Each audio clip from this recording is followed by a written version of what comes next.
اس کے نیچے کے جنریشن کے ساروں کو کچھ نہیں ملے گا. اب آپ یہاں پہ دیکھ رہے ہوں گے کہ مرے ہوئے بیٹے کی اولادوں کو بھی کچھ نہیں مل رہا اور با حیات بیٹے کی اولادوں کو بھی کچھ نہیں مل رہا. دونوں میں کوئی فرق نہیں ہے. جو محروم کر رہے ہیں نیچے کی جنریشن کو وہ فرسٹ جنریشن کا مرد بچہ یعنی کہ لڑکا محروم کر رہا ہے. تو ایسی صورت میں جب میت کو اپنی زندگی میں یہ معلوم ہو جائے کہ میرے جانے کے بعد میں یہ پوتا پوتیاں جو میرے مرے ہوئے بیٹے کے پہلے بیٹے کے پوتے پوتیاں ہیں ان کو کچھ نہیں مل رہا، تو وہ یہ کر سکتا ہے کہ چونکہ یہ ان کے وارث نہیں بن سکتے تو وہ وصیت کے ذریعے ان کو دے سکتا ہے. وصیت کے ذریعے اپنے پوتا پوتیوں کو پورا 32% دے سکتا ہے جو اس کا اختیار کردہ حصہ ہے. یہ چیز ہم کو معلوم نہیں رہتی اور وہ صاحب انتقال کر جاتے اور اس کے بعد میں نیچے کے جنریشن کے مرے ہوئے بیٹے کے اولادیں اور ان کی بیوی آ کے کھڑے ہو جاتے. تو یہ ہمارے معاشرے میں مسئلہ ہے. اس کو ہم کو عام کرنا ہے کہ اس کا سولوشن کیا ہے. اب دیکھو یہ ایک سیناریو ہے جس کے اندر یہ اسپیکر پہلا صاحب بیٹا ہے. معذرت کیا ہم 2 منٹ کا بریک لے سکتے ہیں فیڈ بیک فارم کے لیے؟ ہاں ٹھیک ہے جیسی آپ کی مرضی. آڈینس سے گزارش ہے کہ فیڈ بیک فارم ان کے اسکرینز پہ ڈسپلے ہوا ہے تو آپ فیڈ بیک فارم فل کیجئے اور جیسے ہی فل ہوتا ہے تھمس اپ ڈالیے چیٹ میں. جیسے ہی ہمیں 2 تھمس اپ ملیں گے انشاءاللہ ہم کنٹینیو کریں گے.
اسپیکر صاحب آپ کنٹینیو کر سکتے ہیں. 5 منٹ میں اگر آپ کنکلوڈ کر لیں گے تو ہم کوشچن آنسرس لے لیں گے انشاءاللہ I'll do my best. جزاک اللہ خیر. تو اب یہ سیناریو میں دیکھیے آپ، یہ بیٹا 1 کا تو پہلے سے انتقال ہو کے ہے اور میت کے وقت وارث کا زندہ نہیں ہے تو پھر جو اس کو نہیں ملے گا. لیکن فرسٹ جنریشن کے اندر کوئی مرد بچہ نہیں ہے، کوئی لڑکا نہیں ہے. تو کیا ہوگا؟ نیچے کے جنریشن کے لوگوں کو محروم کرنے کے لیے کوئی نہیں ہے. تو اب ان پوتے پوتیوں کو ملے گا. یہ پوتے پوتیاں اس میت کے وارث ہیں. کیوں؟ اس لیے کہ فرسٹ جنریشن کے اندر یہاں پر کوئی لڑکا بیٹا موجود نہیں ہے، اس لیے سیکنڈ جنریشن میں اب ان کو ملے گا. یہ ڈیفرنس ہے دونوں میں. اور تیسری شرط تو یہ ہے کہ جو نا وراثت کا علم ہونا تاکہ تقسیم ترکہ کیا جا سکے. اب ہمارے زندگی میں ہم کیا کرتے ہیں، یہ تھوڑا سا ہمارے پاس جہالت ہے کہ ہم ہماری اولادوں کو جو نافرمان ہیں یا پھر جو ہے نا ہماری خدمت گزار نہیں ہے، ہم اس کو ہمارے جائیداد میں سے آخ کر دیتے. یہ ورڈ جو آخ ہے نا یہ ہمارا بنایا ہوا ہے، شریعت میں یہ ورڈ ایسا کچھ بھی نہیں ہے. کوئی اپنے وارث کو اپنے مرضی سے اپنے جائیداد میں سے بے دخل نہیں کر سکتا جب تک حتیٰ کہ انہیں اس کا کتنا بھی نافرمان ہو کیا بھی ہو جائے. لیکن چند شرائط ایسے ہیں، چند سچویشنز ایسے ہیں جس کے اندر وارث خود بخود اس کے میت کے وراثت سے باہر ہو جاتا، جس کو بولتے ہیں ہم وراثت کے موانع یعنی کہ رکاوٹیں. سب سے پہلا ہے غلامی.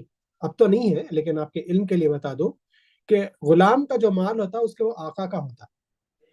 تو اب اگر غلام کا باپ کا یا ماں کا کسی کا انتقال ہو اور اس کا مال اس تک پہنچے تو پھر وہ اس کا مال نہیں، اس کے آقا کا مال ہے.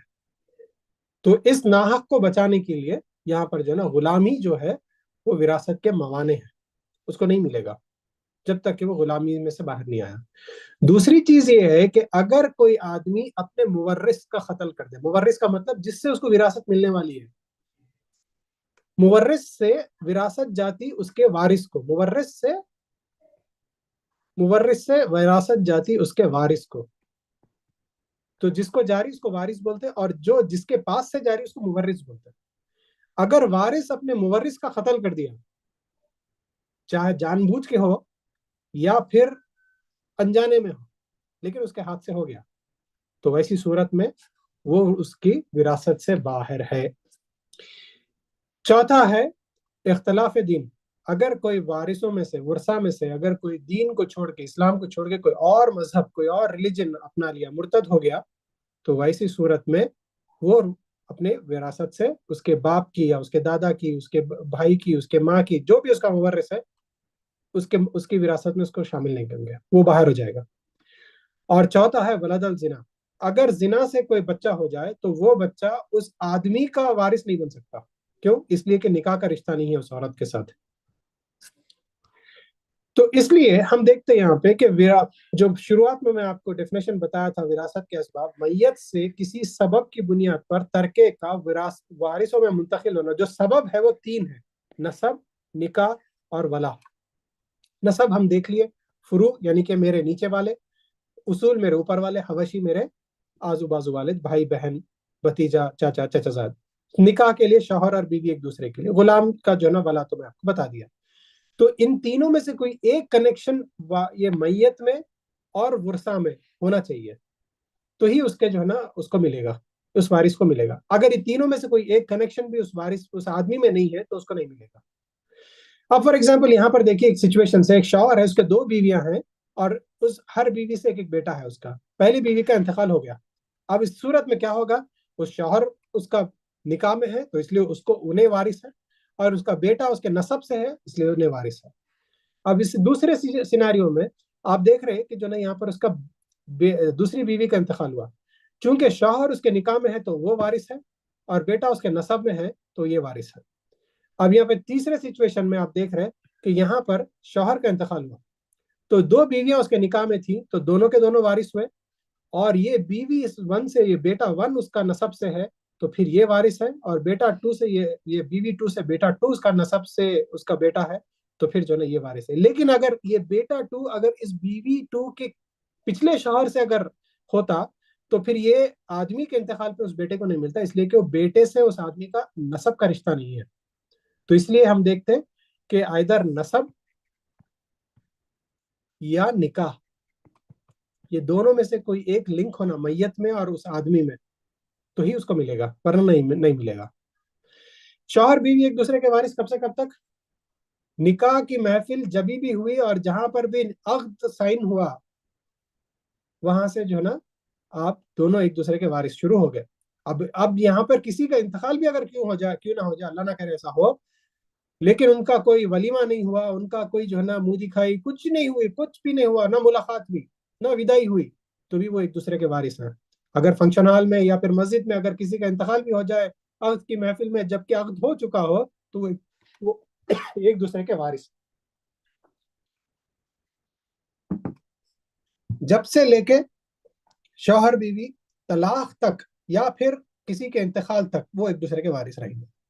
پہلی طلاق ہوئی اور دوسری طلاق ابھی نہیں ہوئی، یہ اس دوران میں رجوع ہے، یعنی کہ یہ پہلی طلاق رجعی طلاق ہے، تو اس دوران نکاح ابھی برقرار ہے جس کی وجہ سے آپ رجوع ہو سکتے ہیں۔ تو اگر اس دوران بھی اگر کسی کا انتقال ہو جائے تو پھر وہ ایک دوسرے کے وارث۔ اب دوسری طلاق ہوئی، دوسری طلاق کے بعد بھی رجوع ہے، یعنی کہ یہ رجعی طلاق، نکاح برقرار ہے۔ تیسری طلاق سے پہلے بھی اگر کسی کا انتقال ہو جائے تو وہ ایک دوسرے کے وارث ہیں۔ اب تیسری طلاق ہوئی، اب یہاں پر رجوع نہیں ہے، اب یہاں پر جو ہے نا نکاح ختم ہو گیا، تو اب اس وقت کے بعد سے کسی کا بھی انتقال ہو تو وہ ایک دوسرے کے وارث نہیں ہوں گے۔ لیکن شوہر بیوی ایک دوسرے کے وارث ہونے کے لیے نکاح صحیح کا ہونا ضروری ہے۔ یہ نکاح صحیح کا ہونا ضروری ہے۔ نکاح میں بھی 4 قسم کچھ ہے، جو نکاح صحیح ہے، نکاح باطل ہے، نکاح متع ہے، اور ایک کچھ، تو یہ 4 قسم کے نکاح ہے۔ لیکن نکاح صحیح جس کا ہے وہی وہ ایک دوسرے کے وارث ہوں گے، ورنہ وارث نہیں ہو سکتے۔ تو نکاح صحیح کیا ہے ہم دیکھیں گے. نکاح صحیح کے 4 پلرز ہیں, 1 2 3 اور یہ 4. یہ 4 پلرز کا ہونا ضروری ہے. اس میں سے کوئی ایک بھی پلر نہ ہو تو میاں بیوی یعنی کہ شوہر بیوی ایک دوسرے کے وارث نہیں ہو سکتے. سب سے پہلا پلر ہے لڑکا لڑکی کی رضامندی ہونا. اگر ان دونوں میں سے کوئی ایک بھی رضامند نہیں ہے اور نکاح کر دیے تو پھر جو ہے نا وہ ایک دوسرے کے وارث نہیں ہو سکتے. دوسرا ہے لڑکی کے والد کی رضامندی ہونا ضروری ہے, لڑکے کے نہیں, لڑکی کے والد کی رضامندی ضروری ہے. اگر لڑکی کا والد راضی نہیں ہے اور بھاگ کے جا کے شادی کر لیے یا پھر جو ہے نا اس کے مرضی کے خلاف شادی کر لیے تو نکاح صحیح نہیں ہوا. جب نکاح صحیح نہیں ہوا تو پھر وہ ایک دوسرے کے وارث نہیں ہو سکتے. جب تک کہ لڑکی کا والد راضی نہ ہو جائے وہ پھر وہ نکاح صحیح میں آ جاتا. پھر والد راضی ہونا ضروری ہے, والد راضی نہیں ہے تو پھر وہ نکاح صحیح نہیں ہے. اس دوران اگر کسی کا انتقال ہو جائے وہ ایک دوسرے کے وارث نہیں بن سکتے. تیسرا ہے مہر کا طے ہونا. اگر لڑکی نہ بھی لے رہی ہو مہر تو یہ جو ہے نا نکاح نہیں ہو سکتا. پھر لڑکی کو چاہیے کہ اس کا مہر لے. ہاں ہو سکتا ہے کہ وہ نکاح کے بعد میں وہ معاف کر دے, کوئی مسئلہ نہیں ہے, لیکن نکاح کے وقت مہر کا طے ہونا بھی ضروری ہے. وہ ایک پلر ہے تو ہی وہ نکاح صحیح ہو سکتا. اس کے بعد چوتھا ہے گواہ موجود ہونا. گواہ بھی اگر اس میں سے کوئی موجود نہیں ہے تو پھر وہاں پر جو ہے نا آپ کا نکاح صحیح نہیں ہے. تو یہ جو ہے نا 4 پلر ہے اس نکاح صحیح ہونے کے لیے. ان میں سے کوئی ایک بھی نہ ہو تو وہ نکاح صحیح نہیں ہے. جب تک کہ وہ پلر کو فکس نہ کیا جائے وہ نکاح باطل ہے. اس نکاح کو فکس ہونے کے بعد, وہ پلر کو فکس ہونے کے بعد ہی وہ نکاح صحیح ہوگا. اور نکاح صحیح نہ ہو تو وہ شوہر بیوی ایک دوسرے کے وارث نہیں بن سکتے. ورثہ کے 3 اقسام ہیں. اب میں انشاءاللہ 3 منٹ کے اندر میں اپنی بات کو ختم کر دوں گا انشاءاللہ. ورثہ میں 3 اقسام ہیں. ایک ہے اصحاب الفرائض ہے, ایک ہے عصبہ اور تیسرے ہے اولو الارحام. یہ اصحاب الفرائض کیا ہیں میں آپ کو بتا دوں. یہ وہ لوگ ہیں جن کا رشتہ اور ان کا حصہ قرآن میں بیان ہوا ہے. جیسے بیوی ہے, ماں ہے, بہن ہے, بیٹی ہے, ٹھیک ہے, نانی ہے, دادی ہے. ان ساروں کے رشتہ بھی بیان ہوا اور ان کا حصہ بھی بیان ہوا, قرآن کے اندر بیان ہوا. تو یہ اس لیے کہا گیا فرائض, فرض ہے ان کو دینا. کیوں؟ ان کا رشتہ اور حصہ ہے, دونوں بیان ہوئے. لیکن دوسرا ہے اسبہ. ان کی تعریف یہ ہے کہ ان کا رشتہ تو بیان ہوا لیکن حصہ بیان نہیں ہوا. کتنا دینا ہے وہ بیان نہیں ہوا.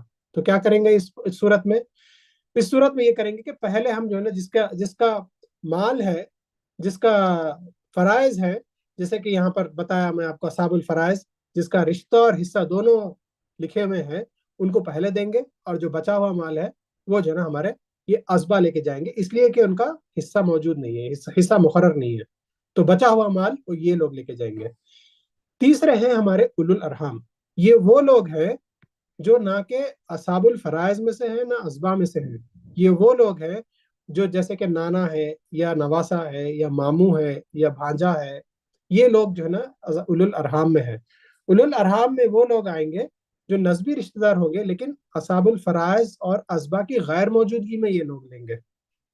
اصحاب الفرائض بھی نہیں رہنا اور اسبا بھی موجود نہیں رہنا وارثوں میں سے, تب اولو الارحام اپنا لے کے جائیں گے. اگر ان میں سے کوئی ایک بھی موجود ہو تو پھر جو ہے نا اولو الارحام وارث نہیں بن سکتا. تو ہم یہ کریں گے کہ جب کبھی بھی کسی کا بھی انتقال ہوتا وہ میت بنتا تو یہ 4 اس کے حقوق جو ترکے کے ہیں وہ کرنے کے بعد میں جو مال بچ گیا اس کو ہم بولیں گے کیپٹل مال. اور یہ مال ڈیوائیڈ ہوگا, پہلے بٹے گا ان اصحاب الفرائض میں. اصحاب الفرائض میں بیٹی بھی ہو سکتی ہے اگر ایک بیٹی ہے, اور اس کے ماں بھی ہو سکتی جو ہے نا ایک ماں ایک ہے, اور جو ہے نا ایک بیوی ہے تو جو ہے نا اس کا جو ہے نا 1/8 بنتا. تو پھر جو ہے نا کیا کریں گے, 6 لاکھ کا اگر ترکہ ہے فار ایگزامپل, 6 لاکھ کا ترکہ ہے, 6 لاکھ کا آدھا جو ہے نا پہلے ہم کیا کریں گے اس بیٹی کو دیں گے یعنی کہ 300,000 یعنی کہ 3 لاکھ, اور 1 لاکھ جو ہے نا 1/6 ہے تو 1 لاکھ ہم جو ہے نا ان کو دیں گے, اور 1/8 یعنی کہ 75,000 جو ہے نا تیسرے ورثہ کو دیں گے. اب آپ غور کر رہے ہوں گے یہ 1/2 یہ 1/6 اور یہ 1/8 یہ سب کے سب کیپٹل میں سے لے رہے ہیں.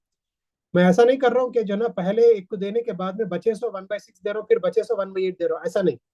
تو ایسی صورت میں سب کے سب کیپٹل میں سے جب لیتے تو آپ کسی کو پہلے دو, کوئی مسئلہ نہیں ہے, ٹھیک. اب یہ مال تینوں کو بٹنے کے بعد میں اگر 3 اصحاب الفرائض ہیں اس میت کے, تو پھر جو ہے نا بٹنے کے بعد میں جو مال بچ گیا وہ ریمیننگ اماؤنٹ ہے. اور وہ جائے گا اس کے اسبا میں، بیٹوں میں، بیٹا اسبا ہوتا ہے. میں انشاءاللہ تفصیل جب آئے گی ہماری تو ہم انشاءاللہ اس کو ڈسکس کریں گے. تو یہ مال جو 3 4 4.75 بچا کتنا 1.25 لاکھ بچا، 1.25 لاکھ اب یہ تینوں میں بٹے گا. تو اس طریقے سے جو نا سٹرکچر ہے کہ پہلے اصحاب الفرائض کو دیا جائے گا اور ریمیننگ مال آپ کے جو نا اسبا میں بٹے گا. تو یہ تھے ہمارے اصحاب الفرائض، اسبا اور اولو الارحام. ایک چھوٹے سے 2 فتوے ہیں جو میں آپ کو بتا کے میری بات کو ختم کرتا ہوں.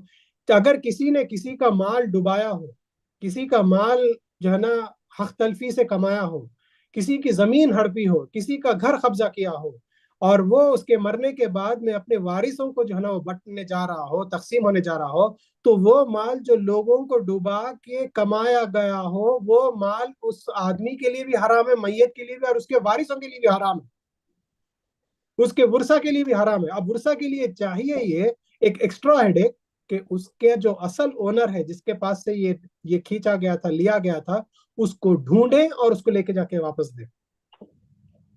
اگر اس کو اونر کون ہے نہیں معلوم، لیکن معلوم ہے کہ اتنا اماؤنٹ ضرور تھا، لیکن اونر کون ہے نہیں معلوم، ایسی صورت میں ہونا یہ چاہیے کہ وہ ورثہ وہ مال کو خیرات کر دے، لیکن وہ اپنے پاس رکھ نہیں سکتے اس کو، وہ ان کے لیے بھی حرام ہے. یہ فتویٰ بن باز والیوم 20 پیج نمبر 254 اور 255 میں ہے. اور دوسری جو نا جو لائف انشورنسز کراتے اور جو ربا سے جو نا پیسہ کماتے، وہ وارثوں کے لیے حلال ہوگا لیکن میت کے لیے حرام. یہ وارثوں کے لیے حلال ہے، کیوں؟ اس لیے کہ کسی کو ڈبایا نہیں گیا اس میں، کسی کی حق تلفی نہیں کی گئی اس میں. تو یہاں پر کیا ہوگا، وارثوں کے لیے وہ حلال ہوگا لیکن ورثہ کے لیے میت کے لیے حرام ہے.